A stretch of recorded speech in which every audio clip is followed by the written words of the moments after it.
Blanching ni zoezi ambalo unachemsha mboga kwa muda mfupi. Nia na madhumuni ya zoezi hili ni kufanya mboga iweze kukaa kwa muda mrefu, kutunza rangi ya mboga, kuongeza ladha, kuua vimelea mbalimbali ambavyo vinaweza kutokana huko na mazao kutoka shambani na kadhalika. Kwa hiyo tunafanya hii jaribio la blanching kwa nia na madhumuni hizo. Kwa hiyo leo tutafanya blanching ya mboga ambayo ni mchicha, na tutaweka chumvi kwenye maji yetu ambayo tunatumia kwenye blanching. Nia na madhumuni, tunataka tuongeze ladha kwenye mboga zetu, lakini tuongeze maisha ya mboga zetu. Karibuni sana. Baada hiyo blanching, tukishafanya blanching, tunaongeza maisha kwa muda gani huu mchicha?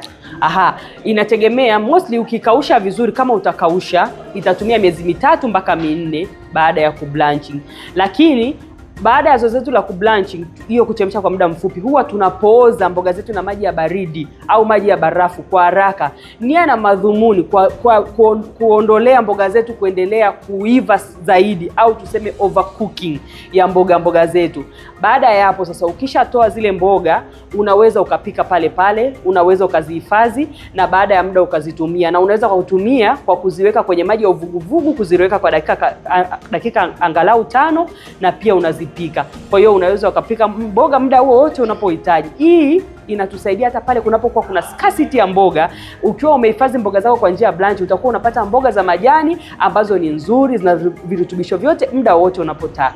Kwenye kutunza virutubisho, tunavofanya blanching, tunajitahidi kwanza kufunika vizuri, lakini pia tunachemsha kwa muda mfupi ili kuepukana na virutubisho, especially vitamini B kuondoka kwenye mboga ambazo zinaweza zikaondoka kwa njia ya moto. Kwa hiyo hii process tunaifanya kwa muda mfupi sana ili kuepusha upotevu wa virutubisho, na tunafunika sababu vitamini zinaondoka kwa njia ya mvuke, ili kuepusha vitamini kuondoka kwa njia ya mvuke.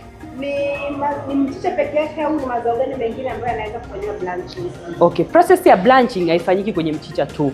Inafanyika kwenye mboga nyingi, tembere, mnavu na kadhalika. Lakini pia hata matunda tunafanya, nyanya, tunafanya blanching ya apple na matunda mengine mengi.